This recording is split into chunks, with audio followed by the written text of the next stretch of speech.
Welcome back to Dronacharya IAS YouTube channel.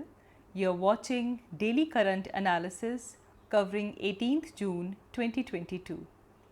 Well, इस video lecture में हम आज के इम्पॉर्टेंट आर्टिकल्स कवर करेंगे. In this video, we'll talk about ASEAN and India's foreign ministers meet. Then we'll discuss mega 5G spectrum auction, followed by Bharat Gaurav scheme.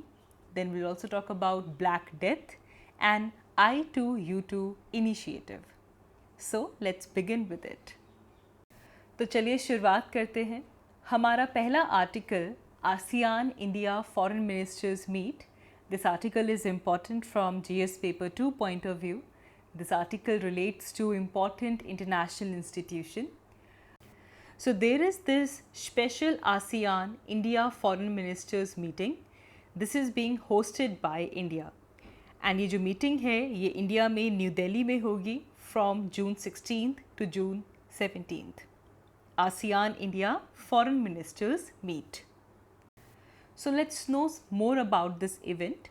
तो ये जो special ASEAN India Foreign Ministers meeting है ये अपने आप में ऐसी पहली ASEAN India Foreign Ministers meet है जो कि इंडिया में होस्ट हो रही है, जो कि न्यू दिल्ली में होने वाली है. And it is important because इस मीटिंग के थ्रू हमारी तो दो मेजर एनिवर्सरीज़ हैं वो ये इसे मार्क करता है. First one it includes is हमारे आसियान के साथ, इंडिया के आसियान के साथ जो डायलॉग रिलेशंस हैं इनको 30 ईयर्स कंप्लीट हो चुके हैं. तो इस मीटिंग के दौरान हमारी ये 30th एनिवर्सरी भी मार्क कर रहा है. It marks 30th anniversary of India's dialogue relations with ASEAN. Also it marks 10th anniversary of India's strategic partnership with ASEAN. हमारा आसियान के साथ जो strategic partnership है उसके भी 10 years complete हो गए हैं. और ये जो event है ASEAN India Foreign Ministers Meeting, this event marks these 2 anniversaries. Now even यहाँ पे कुछ छोटी छोटी चीज़ें हमारे लिए काफ़ी important हो जाती हैं, जैसे कि year 2022 it has already been designated as ASEAN India Friendship Year. So this year 2022 is ASEAN India Friendship Year. Also हमारे पास अभी जून 15th को recently there was also 24th ASEAN India Senior Officials Meeting as well. And ये भी ASEAN India Senior Officials Meeting ये भी new Delhi में हुई है on 15th of June 2022. इसी के साथ साथ this 12th edition of Delhi Dialogue, this will also gonna happen in India. After this special ASEAN India Foreign Ministers meeting, Delhi Dialogue का 12th edition भी होगा. और इस साल जो Delhi Dialogue है, we can write even this one like this, the Delhi Dialogue 12th edition. और इस बार का Delhi Dialogue 12th edition का थीम है Building Bridges in the India or rather Indo-Pacific region. Building bridges in Indo-Pacific. This is the theme of this year's Delhi Dialogue, the 12th edition. इसे track 1.5 dialogue भी कह सकते हैं. So India and ASEAN के जो relations हैं वो यहाँ से इम्पॉर्टेंट हो जाते हैं. वेल सबसे पहले हमारी ये जो special ASEAN and India's foreign ministers की जो मीटिंग हुई है इस मीटिंग के मेजर आउटकम्स को देखते हैं. सो इस मीटिंग के दौरान जो ग्लोबल चैलेंजेस अगर हम देखें तो आसियान कंट्रीज़ ने इंडिया के साथ एग्री किया है that they need to uphold the multilateralism in terms of responding to the regional and the global challenges. जैसे कि यूक्रेन क्राइसिस है, हमारे पास इसकी वजह से जो फूड सिक्योरिटी, एनर्जी सिक्योरिटी, जो फर्टिलाइज़र्स के प्राइसेस हैं वो इंक्रीज़ हुए हैं. कमोडिटी और जो लॉजिस्टिक्स की जो सप्लाई चेन्स हैं वो डिस्टर्ब हुई हैं. So when we talking about the regional and the global challenges we need to uphold multilateralism. इसी के साथ साथ आसियान कंट्रीज़ ने ये रिफर्म किया that they are committed to multilateralism founded on the principles of international law. International law के basis के ऊपर मल्टीलेटरलिज्म को हम कमिट करते हैं, जिसके अंदर कि यूनाइटेड नेशंस का चार्टर इंक्लूड हो जाता है, United Nations convention on law of sea यहाँ पे आ जाता है। इसके अलावा यूनाइटेड नेशंस की जो बाकी रेलिवेंट ट्रीटीज़ हैं, कन्वेंशंस हैं, उन सबको देखते हुए we will be committed to multilateralism. ASEAN has also agreed that will maintain an open and inclusive regional cooperation framework. And along with this, we will support ASEAN's centrality in the evolving rule-based regional architecture. ASEAN also reaffirmed that they will be upholding multilateralism in jointly responding to the regional and global challenges. तो इन सभी चीज़ों को कि multilateralism के ऊपर committed रहेंगे, लेकिन उन प्रिंसिपल्स के ऊपर जो कि इंटरनेशनल लॉ गवर्न करता है, यूनाइटेड नेशंस गवर्न करता है।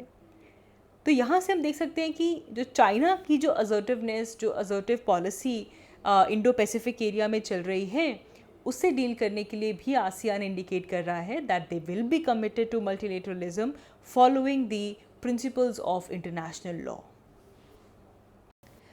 Again, we need to discuss this. What is the significance of this meeting?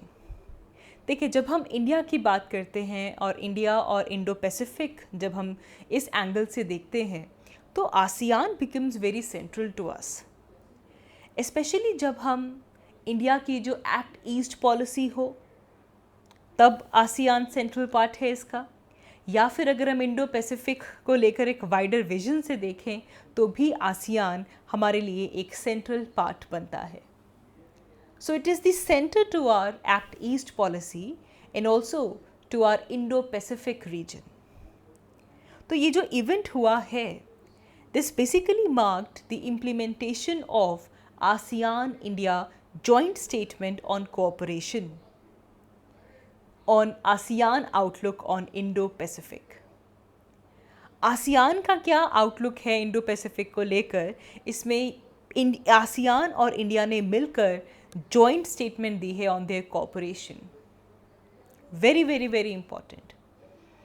तो इससे आसियान और इंडिया की जो स्ट्रेटेजिक पार्टनरशिप है वो भी स्ट्रेंथन अप होगी, क्योंकि ASEAN outlook on Indo Pacific के ऊपर आसियान और इंडिया का कोऑपरेशन को लेकर जॉइंट स्टेटमेंट देना, this definitely gonna boost India's and ASEAN's strategic partnership. Along with this, अभी जो इंडिया और आसियान की जो कोलैबोरेशन चल रही है, it is basically guided by a plan of action 2021 to 2025।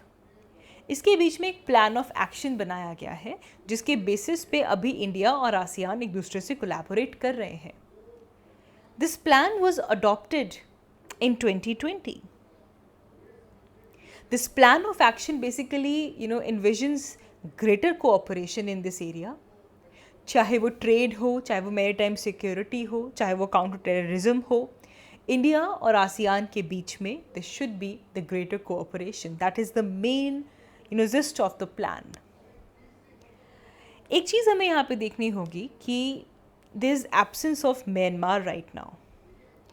ASEAN और म्यांमार के जो टाइज़ हैं, जब से म्यांमार के अंदर फरवरी 2021 से कू हुआ है, तभी से आसियान और म्यांमार के जो टाइज़ थे they were affected, and that coup basically led to the overthrow of the government of Aung San Suu Kyi।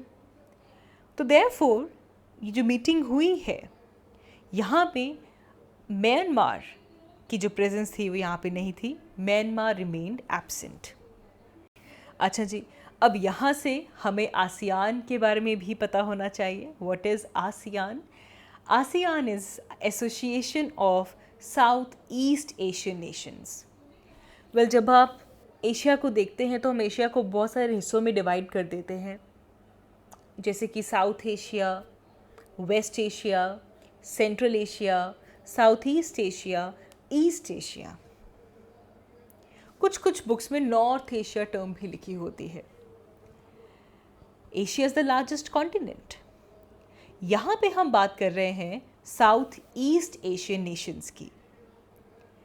Basically south east Asian Nations की ये एक पॉलिटिकल और इकोनॉमिकल ऑर्गेनाइजेशन है, और आसियान का मेन जो प्राइमरी गोल है that is to promote the economic growth and regional stability. ASEAN के प्रेजेंटली हम देखते हैं कि आसियान में 10 मेंबर कंट्रीज़ हैं, लेकिन जब आसियान की फॉर्मेशन हुई थी, when it was founded in 1967, उस टाइम पे 5 साउथ ईस्ट एशियन नेशंस ने मिलकर आसियान बनाया. And this includes Indonesia, see, you can remember it like this: Malaysia, Singapore, Indonesia, Thailand and Philippines. Malaysia, Singapore, Indonesia, Thailand and Singapore. ये वो main countries थी जिन्होंने मिलकर पहले ये एसोसिएशन बनाई. बाद में 1984 में इसमें ब्रुनेई आकर ऐड हो गया, 1995 में वियतनाम ऐड हुआ, लाओस ऐड हुआ, म्यांमार ऐड हुआ 1997 में, कंबोडिया 1999 में ऐड हुआ. तो ये मिलकर 10 आसियान कंट्रीज़ बन जाते हैं. Myanmar, Thailand, Laos, Cambodia, Vietnam, Malaysia, Singapore, Indonesia, Brunei, Philippines. The 10 south east Asian Nations. ASEAN summit अगर हम देखें तो that is the highest policy making body in ASEAN. और इस आसियान समिट में जो आसियान के जो मेंबर कंट्रीज़ हैं, जो स्टेट्स हैं, उनके हेड्स या फिर उनकी गवर्नमेंट्स को यहाँ पे रिप्रेजेंट किया जाता है. और ये आसियान समिट हर साल 2 बार होता है, जहाँ पे जो मेंबर कंट्रीज़ हैं उनके जो हेड्स हैं वो पार्टिसिपेट करते हैं. जो फर्स्ट आसियान समिट था that was held in Bali, Indonesia in 1976. Now if we talk about the importance of ASEAN for India, तो देखिए इंडिया और आसियान के बीच में काफ़ी डीप कनेक्शन है. And since many years India और आसियान के बीच में काफ़ी एक्टिवली एंगेजमेंट भी है. And this active engagement is mainly towards contributing towards the regional peace and stability. And ऐसा करने में जो आसियान लेड mechanisms हैं उनको यहाँ पे mainly follow किया जाता है, जैसे कि east Asia summit, ASEAN regional forum और ADMM+. जो ADMM+ है ये एनुअल मीटिंग है of all the defence ministers of the 10 ASEAN countries. वो यहाँ पे आते हैं. इसके अलावा 10 आसियान कंट्रीज़ के अलावा 8 डायलॉग पार्टनर्स इसके अंदर इंक्लूड होते हैं, जैसे कि Australia, China, India, Japan, New Zealand, Republic of Korea, Russia and US. तो 10 + 8, बाकी के 8 यहाँ पे डायलॉग पार्टनर्स हैं, जिसमें इंडिया भी है, US भी है, चाइना भी है. नाउ इंडिया और आसियान की जो स्ट्रेटेजिक पार्टनरशिप है, this has basically strengthened by the virtue of our flourishing culture and civilizational links, जिसकी वजह से अगर हम देखें तो पीपल टू पीपल कोऑपरेशन बहुत ज़्यादा है when it comes to India and ASEAN. तो काफ़ी इम्पॉर्टेंट हो जाता है इंडिया और आसियान का रिलेशन. नज़र बनाइए रखिएगा, याद रखिएगा that this year is dedicated to India and ASEAN's friendship. आगे बढ़ते हैं. हमारा next article GS paper 3 point of view से इम्पॉर्टेंट है. This is a big issue in our infrastructure. It's about 5G, mega 5G spectrum auction. So 5G is again in news. So recently Union Cabinet has approved the auction of the airwaves which are capable of offering the 5th generation or 5G telecom services, including the ultra high speed internet. तो union cabinet ने अब air waves की auction approve कर दी है. Cabinet ने इससे पहले अपना अप्रूवल दे दिया था for the captive 5G networks by the big tech firms. And अब अकॉर्डिंग टू द अप्रूवल जो 72 गीगाहर्ट्ज़ का जो स्पेक्ट्रम है, इसकी ऑक्शन जुलाई एंड इस 2022 में जुलाई एंड में हो जाएगी. तो अब मेगा 5G स्पेक्ट्रम ऑक्शन होने वाली है, एयर वेव्स की ऑक्शन होने वाली है, जिसके through 5th generation telecom services और अल्ट्रा हाई स्पीड इंटरनेट पहुंचेगा. सो यहाँ पे सबसे पहले ये जो स्पेक्ट्रम की ऑक्शन होनी है, एक बार इसे समझ लेते हैं। तो जो हमारी डिवाइसेस हैं लाइक सेल फ़ोन या फिर हमारी जो वायर लाइन टेलीफोन्स हैं, इन सबको सिग्नल्स की ज़रूरत होती है to connect with one another. और ये जो सिग्नल्स हैं they are carried on basically through air waves. तो इनको एक डेजिग्नेटेड फ्रीक्वेंसी पे भेजा जाता है to avoid any kind of interference, जिसके थ्रू हमारे जो सिग्नल्स हैं वो एयर वेव्स के जैसे कैरी आउट होते हैं। Union government owns all the publicly available assets within the geographical boundary of India, जिस सब में एयर वेव्स इंक्लूड होती हैं वो सब यूनियन गवर्नमेंट ओन करती है। सो नाउ एज वी सी कि नंबर ऑफ टेलीफोन्स जो हैं वो एक्सपैंड होते जा रहे हैं, wire line telephone, internet users सब में एक्सपेंशन हो रही है। So there is need to provide more space for signals, ताकि वो टाइम टू टाइम, मतलब हम देखते हैं कि जैसे जैसे सेल फोन्स बढ़ते जाते हैं, जो डिमांड है वो बढ़ती जाती है, उतनी ही टाइम टू टाइम बेसिस पे हमें और ज़्यादा सिग्नल स्पेस की ज़रूरत पड़ती है। And basically to sell these assets to companies, those companies those are willing to set up the required infrastructure, they transport these waves from one end to another. तो government इसे अपने assets को cell करती है ऐसी companies के लिए जो इससे इन वेव्स को ट्रांसपोर्ट करेगी और उसको लेकर इंफ्रास्ट्रक्चर डेवलप करेगी। And government sell this through the department of telecommunications auction, और एयर वेव्स की ऑक्शंस टाइम टू टाइम होती रहती हैं। और ये जो एयर वेव्स हैं इन्हें हम स्पेक्ट्रम कहते हैं, we call them as spectrum.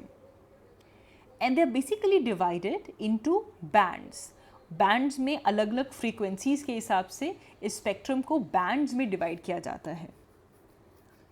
So all of these airways they are sold for certain period of time, जैसे यूजुअली 20 ईयर्स का सेट रख दिया जाता है, एंड जिसके बाद इनकी जो वैलिडिटी है वो ख़त्म हो जाती है। नाउ 5G की हम यहाँ पे बात कर रहे हैं। What is 5G? So 5G technology is the latest upgrade in our LTE, mobile broadband networks. LTE which is long term evolution, हमारे long term evolution mobile broadband network की ये latest upgrade है। and 4G की comparison में यहाँ पे जो latency है वो decrease हो जाएगी, काफ़ी कम हो जाएगी। 5G technology बहुत ही लो लेटेंसी रेट ऑफर करती है, मतलब वो जो डिले होता है between sending end receiving the information, वो डिले यहाँ पे बहुत ज़्यादा डिक्रीज हो जाएगा। 4G में जो डिले है that is of 200 milliseconds, लेकिन 5G में ये डिले 1 मिली सेकेंड तक रिड्यूस कर दिया गया है। यस, तभी हम कह रहे हैं लो लेटेंसी रेट। अब 5G 3 बैंड्स ऑफ स्पेक्ट्रम पे वर्क करता है और हर एक बैंड के अपने अपने प्रोज और कॉन्स हैं।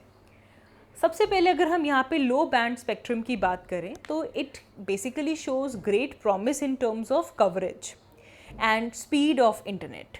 डाटा एक्सचेंज में भी काफ़ी अच्छा प्रॉमिस शो करता है। इसकी जो मैक्सिमम स्पीड है that will be limited to 100 Mbps। Mbps is megabits per second. जो टेली कंपनीज़ हैं वो इस लो बैंड स्पेक्ट्रम को यूज़ कर सकते हैं। They can install it for the commercial cellphone users. वो जिनकी ज़्यादा स्पेसिफिक डिमांड नहीं है कि उनको बहुत ही ज़्यादा हाई स्पीड का इंटरनेट चाहिए, जो कि 100 Mbps तक जो अपनी डिमांड पूरी कर सकते हैं, उनको आप लो बैंड स्पेक्ट्रम प्रोवाइड कर सकते हैं। ये सिर्फ उन कमर्शियल सेलफोन्स को ही आप दे सकते हैं। जो इंडस्ट्रियल डिमांड्स हैं उसके लिए जो लो बैंड स्पेक्ट्रम है ये इतना ऑप्टिमम नहीं है, इसीलिए आगे आता है मिड बैंड स्पेक्ट्रम। ना लो बैंड के कंपैरिजन में मिड बैंड स्पेक्ट्रम का उतना कवरेज एरिया नहीं होगा और इसके सिग्नल की पेनिट्रेशन भी ज़्यादा नहीं होगी। वो सबसे ज़्यादा आपको लो बैंड स्पेक्ट्रम में ही देखने के लिए मिलेगा कि लो बैंड की कवरेज भी ज़्यादा है और पेनिट्रेशन ऑफ सिग्नल भी ज़्यादा है। मिड बैंड स्पेक्ट्रम कि ये एक लिमिटेशन होगी that it has less coverage area and less penetration of signal, but this may be used by industries जो स्पेशलाइज्ड फैक्ट्री यूनिट्स हैं, जो बिल्डिंग कैप्टिव नेटवर्क्स की जिनको ज़रूरत है कि एक बिल्डिंग के अंदर हमें ये नेटवर्क मिले, वहाँ पे आप एक पर्टिकुलर इंडस्ट्री की नीड्स को मिड बैंड स्पेक्ट्रम के साथ पूरा कर सकते हैं। इसके बाद आता है हमारा हाई बैंड स्पेक्ट्रम। ना हाई बैंड स्पेक्ट्रम में तीनों बैंड्स में सबसे ज़्यादा स्पीड आपको हाई बैंड स्पेक्ट्रम में मिलेगी, लेकिन अगेन इसकी और भी ज़्यादा लिमिटेड कवरेज है और इसकी सिग्नल पेनिट्रेशन और भी कम है। जो इंटरनेट स्पीड है हाई बैंड स्पेक्ट्रम की, it is as high as 20 gigabits per second. Yes, 20 gigabits per second.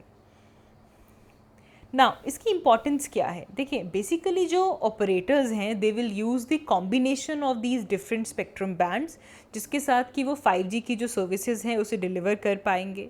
And this will be a very critical when it comes to determining the speed and the range of the coverage. So what will be the benefits of 5G? तो 5G से we can say कि this will enable the development and testing and proliferation of the 5G technology system components.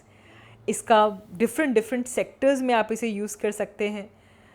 एक तो it can act as a foundation for 6G technology landscape. इसके बाद 6G technology का base foundation कौन बनाएगा? 5G। And now इसके high speed की वजह से users will be able to stream the videos with multiple camera angles during the sports matches, and they can even play immersive video games, जिसमें virtual reality जैसे headsets जहाँ पे use होते हैं, इस तरह की एसेसरीज के साथ जो गेम्स होती हैं वो भी खेल पाएंगे। Along with this, this will enable the mesh of connected Internet of Things. जो Internet of Things enabled devices हैं उनको आप अब enable कर पाएंगे, and इसकी जो services हैं this is gonna come with zero fail rate. जैसे कि connected cars के तौर पे कितनी सारी आजकल devices आती हैं जो कि आपस में connected होते हैं through the internet, तो वो सब यहाँ पे हो पाएगा।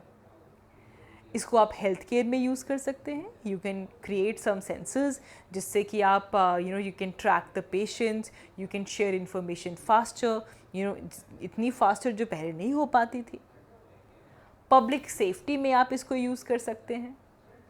अब इसके वास्ट नेटवर्क से और जो रैपिड रिस्पॉन्स टाइम है 5G का, तो इसका मतलब ये है कि जो पब्लिक वर्क है now they can respond to the incidents, the emergencies in seconds.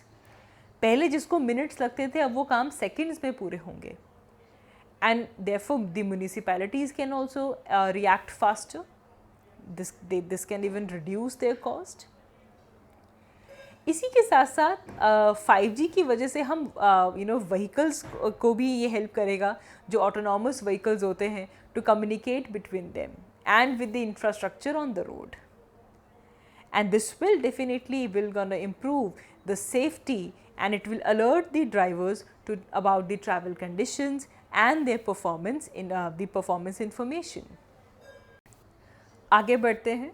हमारा next article it's about Bharat Gaurav scheme. Yes, recently हमारे इंडियन रेलवेज़ के जो सदर्न जोन है वहाँ पे कंट्री की फर्स्ट प्राइवेट रन ट्रेन शुरू की गई है under the Bharat Gaurav scheme. तो इंडियन रेलवेज़ का जो सदर्न जोन है यहाँ पे इंडिया की पहली प्राइवेट ट्रेन शुरू की गई है और स्कीम का नाम है भारत गौरव स्कीम। तो यहाँ से हमारे लिए इम्पॉर्टेंट हो जाता है to know about the Bharat Gaurav scheme.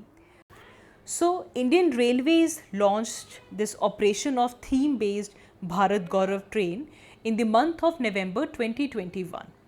Last year November 2021 में गवर्नमेंट ने, इंडियन रेलवेज़ ने रादर, ये theme based Bharat Gaurav train का जो ऑपरेशन है इसे लॉन्च किया था, and the objective of this theme is to showcase India's rich cultural heritage. हमारे इंडिया का जो कल्चरल हेरिटेज है उसे यहाँ पे शोकेस किया जाए, and for that we should have these theme based trains, and this जो हमारी इंडिया की जो हिस्टोरिकल प्लेसेस हैं उनको हम शोकेस कर सकें to the people of India as well as to the people of the world, and this will be done through the Bharat Gaurav trains. ये जो स्कीम है इससे ये भी एम किया जा रहा है कि जो कोर स्ट्रेंथ ऑफ प्रोफेशनल्स जो कि टूरिज़्म सेक्टर के अंदर इन्वॉल्व हैं उनको यहाँ पे लिवरेज किया जा सके to run the theme based trains to the vast tourist potential areas of India. जहाँ पे टूरिस्ट पोटेंशियल है उसे टैप करने के लिए ये थीम बेस्ड ट्रेन्स को रन किया जाएगा। According to the Bharat Gaurav policy, an operator or the service provider or virtually anyone can lease the train from Indian Railways to run a theme-based circuit as a special tourism package. कोई भी operator, कोई भी service provider, कोई भी government से ये train lease पे ले सकता है and they can run this theme-based circuit, to promote the tourism. The tenure of this arrangement is minimum of 2 years.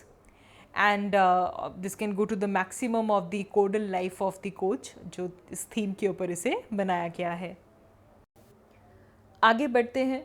हमारा next news article health point of view से इम्पॉर्टेंट है। It is about black death और bubonic plague. So recently there is a group of scholars from the different disciplines and they have attempted to solve the mystery for the origin of black death.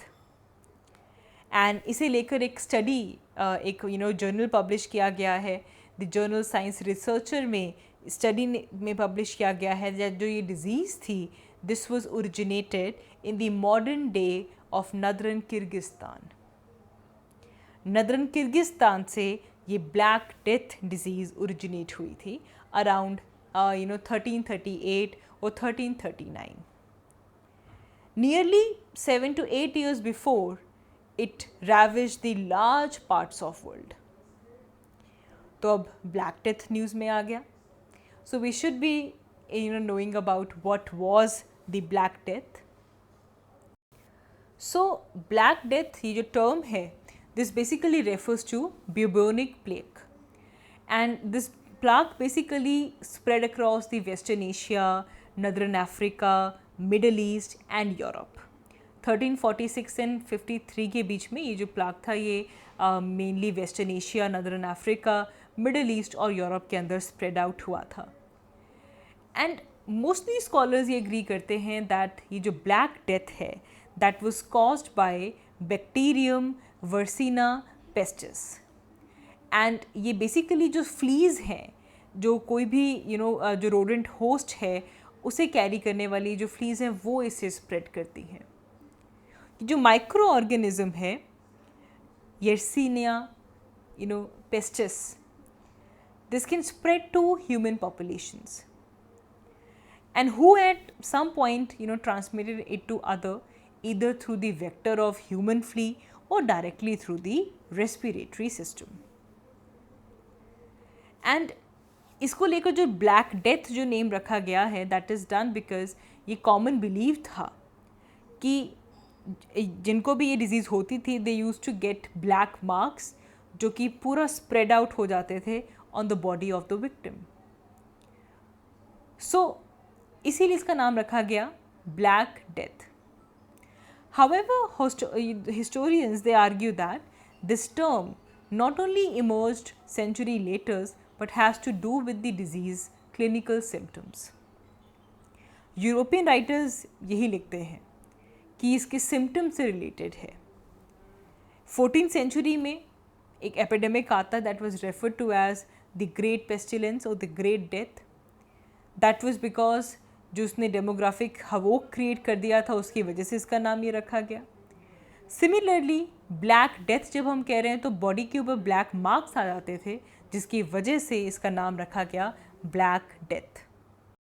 So the major symptoms include the onset of symptoms has basically the intense fever, vomiting which even has blood in it, and after the initial infection most of the victims they died within 2 to 7 days. So आगे बढ़ते हैं। Next we have is I2U2 initiative. तो Prime Minister of India would attend the first of its kind of this virtual summit of I2U2 grouping in July 2022. ये एक virtual summit है, it's first of its kind. इसे India के prime minister जुलाई month में इसे attend करेंगे। It's a virtual summit. तो सबसे पहले समझते हैं व्हाट इज़ I2U2 समिट। तो ये जो न्यू I2U2 ग्रुपिंग है, it basically includes India, Israel, UAE and US। अभी तभी हम बोल रहे हैं I2 मतलब इंडिया, इज़राइल, U2 मतलब UAE and US। This is the new grouping of I2U2 and इसका फर्स्ट वर्चुअल समिट होगा। And this is basically comes under the part of Biden's administration as they are doing their efforts to re-energize and revitalize the Americans alliance across the world. So there comes I2U2. I2 means India and Israel, U2 means USA and UAE. Well इस I2U2 grouping में जो major focus रहने वाला है, that is to expand the economic and political cooperation in the middle east and Asia.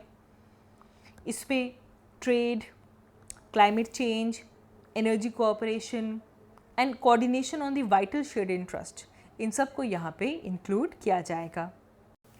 So what is the significance of I2U2 initiative? So this will empower the partners and encourage them to work more closely together. And ultimately इससे जो region है उसमें stability induce होगी. And here US basically regard India as big consumer market. And along with that, India is a massive producer of high-tech and highly sought after goods. So when it comes to Israel's relation with UAE, so US is basically trying to strengthen the trade and the economic connections between UAE and the US. और यहाँ पे तीसरी party आ जाती है Israel, कि Israel और UAE के जो रिलेशंस हैं वो इम्प्रूव हों, इसे लेकर जो US है वो लगातार काम कर रहा है। And here India will take the advantage of the Abraham Accords, जिसके थ्रू इंडिया भी अपने जो रिलेशंस हैं वो इज़राइल के साथ डीपन अप कर रहा है without the risk of affecting their ties with UAE or any other Arab state. That is the importance of Arab Accord. हमने हमारी recent current affair वीडियो में भी Arab Accords को डिस्कस किया था। So that is all for this video. इस video के लिए आज इतना ही। Thank you so much for watching. I will see you all in my next one. Thank you.